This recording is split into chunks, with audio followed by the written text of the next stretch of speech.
Hello friends, welcome to Kalyani Sulagam. இன்றைக்கி இந்த வீடியோவில் ஒரு சூப்பரான டிஃபன் பாக்ஸ் ரெசிபி செஞ்சு காமிக்க போகிறேங்க. அதுக்கு முன்னாடி என்னோடய சேனலை இப்போ தான் நீங்கள் பார்க்குறீங்கன்னா சேனலை சப்ஸ்கிரைப் பண்ணிக்கிங்க.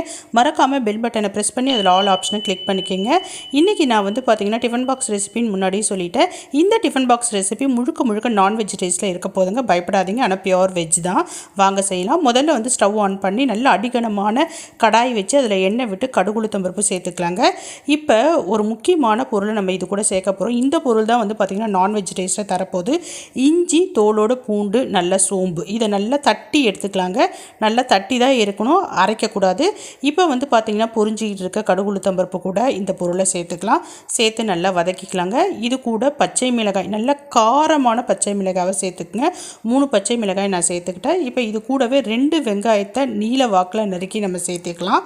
இப்போ இது கூட கொஞ்சமாக கருவேப்பிலை சேர்த்துக்கலாங்க. இப்போ வெங்காயத்தை நம்ம நல்லா வதக்கலாம். வெங்காயம் பார்த்திங்கன்னா நல்லா வதங்கணுங்க. இது எவ்வளோ வதங்குதோ அந்த அளவுக்கு பார்த்திங்கன்னா இந்த ரெசிபி டேஸ்ட்டாக இருக்கும். இப்போ பார்த்திங்கன்னா இந்த அளவுக்கு நான் வதக்கியிருக்கேன். நீங்களும் இதே மாதிரி வதக்கி எடுத்துக்கோங்க. பாருங்கள் எப்படி வெங்காயம் வதங்கிருச்சு. இப்போ இது கூட நம்ம தக்காளி சேர்த்துக்க போகிறோங்க.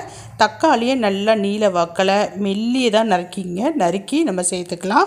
இப்போ நான் சேர்த்துக்கிட்டு இருக்கேன். நீங்களும் இதே மாதிரி சேர்த்துக்குங்க. தக்காளியை சேர்த்த உடனே இது கூட நம்ம கல்லுப்பு சேர்த்துக்கலாம். அப்போ தான் தக்காளி பார்த்திங்கன்னா உடனடியாக நமக்கு பார்த்திங்கன்னா வதங்கி கொடுக்கும்.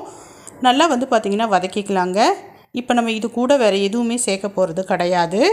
நல்லா வதக்கிக்கணும். எண்ணெயிலேயே வதங்கணுங்க இந்த தக்காளி வெங்காயம். தக்காளி பார்த்திங்கன்னா நல்லா குழைய வதக்கி எடுக்க போகிறோம். இது கூட கொஞ்சமாக மஞ்சத்தூள் சேர்த்துக்கலாம். அவ்வளோதாங்க. இது கூட மிளகாய் தூள்லாம் நம்ம சேர்க்க போகிறது கிடையாது. அதனால தான் நான் ஏற்கனவே நல்ல காரமான பச்சை மிளகாவை சேர்த்துக்குங்கன்னு சொல்லிட்டு சொன்னேன். இப்போ நல்லா நம்ம வதக்கிக்கலாம். தக்காளி பார்த்திங்கன்னா நல்லா குழைய வதக்கணுங்க. நல்லா வதக்கிக்கிங்க. பாருங்கள், நம்ம எண்ணெயிலே வதக்கிறதுனால எப்படி வழுக்கிட்டு வருது பாருங்கள். நல்ல டேஸ்ட்டாக இருக்குங்க இந்த ரெசிபி. ரொம்ப முழுக்க அப்படியே நான்வெஜ் டேஸ்ட்லேயே தான் இருக்கும். நம்ம எறா தூக்குலாம் செஞ்சு சாப்பிட்டோன்னா எப்படி இருக்கும், அந்த டேஸ்ட்டில் தாங்க இருக்கும் இது. இப்போ பாருங்கள், நல்லா வதங்கிடுச்சு. ஒரு 60% ரெடி ஆகிடுச்சு. இப்போ சிம்மில் வச்சிடலாம். வச்சுட்டு தட்டு போட்டு மூடிடலாங்க. தட்டு போட்டு நல்லா ஒரு 5லேருந்து 10 நிமிஷம் சிம்மிலேயே விட்டுடுங்க. அப்படியே நல்லா வதங்கட்டும். அதுக்காட்டி நம்ம சோறு வடித்து அதை ஆற வச்சு எடுத்துக்கலாம். நல்லா பார்த்திங்கன்னா ஆற வச்சு நல்லா உதிரியாக எடுத்துக்குங்க. இப்போ நான் ஓப்பன் பண்ணி காமிக்கிறேன். பாருங்கள், எண்ணெயெல்லாம் பிரிஞ்சு வந்திருக்கு. சூப்பராக பார்த்திங்கன்னா தக்காளி வெங்காயம் குழைய வெந்திருக்கு பாருங்கள். இந்த பதத்தில் இருக்கணுங்க. இப்படி பார்த்திங்கன்னா ரெடியான பிறகு இது கூட நம்ம வடித்து வச்ச சோறை சேர்க்க போகிறோம். பாருங்கள் எப்படி இருக்குது பாருங்கள் தக்காளி தொக்கு. ஆனால் நம்ம இதில் மிளகாய் தூள் சேர்க்கவே இல்லைங்க. தண்ணியும் சேர்க்கவே இல்லை. துளி தண்ணி கூட சேர்க்கவே இல்லை. நம்ம எண்ணெயிலேயே தான் சுருள பார்த்திங்கன்னா வதக்கி எடுத்துருக்கோம். இப்போ வடித்து ஆற விட்ட சோறை இது கூட நம்ம சேர்த்துக்கலாங்க. சோறு நல்லா உதிரியாக வடிச்சிக்கிங்க. இப்போ வடித்த சோறை நான் சேர்த்துட்டேன் பாருங்கள். நம்ம இப்போ ஜென்டிலாக கலரி கொடுத்துட்டோம். சூப்பரான ஒரு டிஃபன் பாக்ஸ் ரெசிபி ரெடி ஆகிடுச்சிங்க. இப்போ நம்ம வதக்கி நல்லா மிக்ஸ் பண்ணி கொடுத்துக்கலாம். பாருங்கன்னா சூப்பராக மிக்ஸ் பண்ணிட்டேன். இன்னும் நான் ஸ்டவ் ஆஃப் பண்ணலைங்க. இது கூட கொத்தமல்லி தழைகளை தூவி மறுபடியும் ஒரு 2 நிமிஷம் மட்டும் தட்டு போட்டு மூடி வச்சிடலாம். சிம்மிலேயே வச்சுக்கோங்க. இப்போ நான் ஓப்பன் பண்ணிட்டேன். ஸ்டவ்வையும் ஆஃப் பண்ணிட்டேங்க.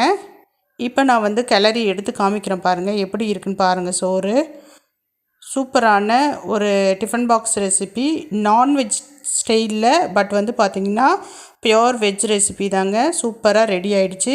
நீங்களும் இதே மாதிரி செஞ்சு உங்கள் பசங்களுக்கு டிஃபன் பாக்ஸில் கட்டி கொடுங்க. உண்மையிலே பார்த்திங்கன்னா நான்வெஜ் டேஸ்ட்டில் சூப்பராக இருக்கும். இது கூட பார்த்திங்கன்னா நான் வத்தல் பொரித்து கொடுக்க போகிறேங்க. பேட் அப்பளம். இந்த பேட் அப்பளம் பார்த்திங்கன்னா இதுக்கு ரொம்ப பொருத்தமானதாக இருக்கும். இந்த ரெசிபிக்கு அப்பளம் பார்த்திங்கன்னா சூப்பராக இருக்கும். பாருங்கள், பொரிச்சிட்டேன். இப்போ டிஃபன் பாக்ஸ் பார்த்திங்கன்னா ரெடி பண்ணிக்கலாம். இப்போ அந்த சோறு கூட நம்ம இந்த வத்தலையும் வச்சு குழந்தைங்களுக்கு ஸ்கூலுக்கு சோறு கட்டி தரப்போ கண்டிப்பாக ரொம்ப பொருத்தமானதாக இருக்கும். குழந்தைங்களும் ரொம்ப விரும்பி சாப்பிடுவாங்க. இப்போ நான் டிஃபன் பாக்ஸில் பேக் பண்ணிகிட்டு இருக்கேங்க. ரொம்ப கலர்ஃபுல்லாக இருக்குது பாருங்கள். ஆனால் இதுக்கு நம்ம மஞ்சத்தூள் சேர்க்க வேண்டிய அவசியமே கிடையாதுங்க. மஞ்சத்தூள் சேர்க்கலனாலும் இந்த சோறு வந்து பார்த்திங்கன்னா அந்த தக்காளியினுடைய லைட்டு ரோஸ் கலரில் ரொம்ப அழகாக இருக்கும். இப்போ வத்தலையும் எடுத்து வச்சுக்கிறேன். சூப்பரான ஒரு காம்பினேஷனுங்க. இந்த ரெசிபிக்கு வந்து பார்த்திங்கன்னா இந்த மாதிரி அப்பளம் வந்து ரொம்ப நல்லாயிருக்கும்.